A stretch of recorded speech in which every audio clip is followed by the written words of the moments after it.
2রা September 2024 Kaushiki Amavasya পালন হচ্ছে। তারাপীঠের সবচেয়ে বড় উৎসব।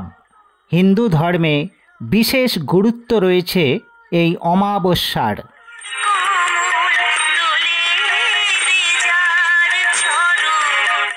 তারাপীঠে বিশেষভাবে পূজা করা হয়।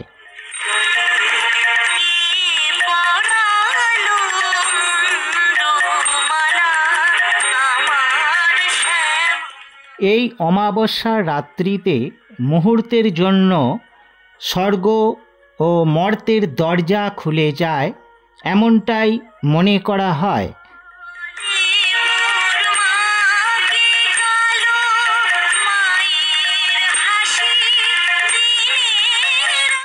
সাধকদের কাছে এই অমাবস্যা অত্যন্ত গুরুত্বপূর্ণ।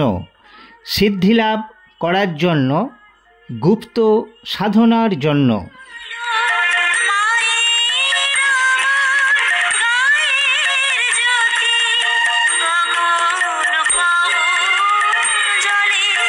এই অমাবস্যাকে কৌশিকী বলা হয় কেন, একটু জানা যাক।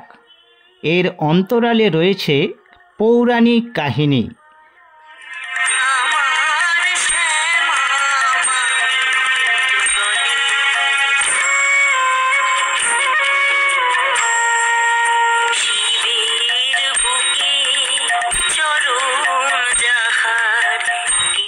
দেবী কৌশিকী হলেন আদি শক্তি মহামায়ার এক রূপ।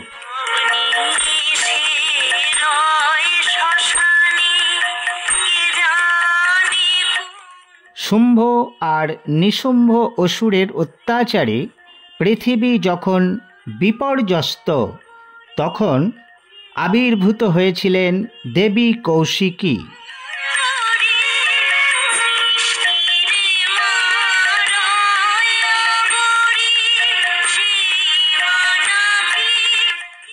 তিনি কালিকা রূপ নিয়ে বধ করেছিলেন দুই অসুরদ্বয়কে।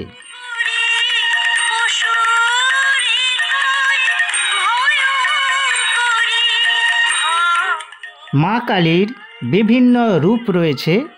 দেবী কৌশিকী হলেন মা কালীর এক রূপ।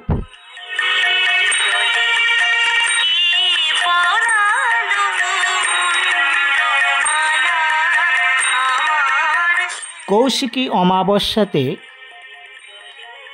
মায়ের ভোগ, এইভাবে মা কৌশিকীকে ভোগ নিবেদন করা হয়।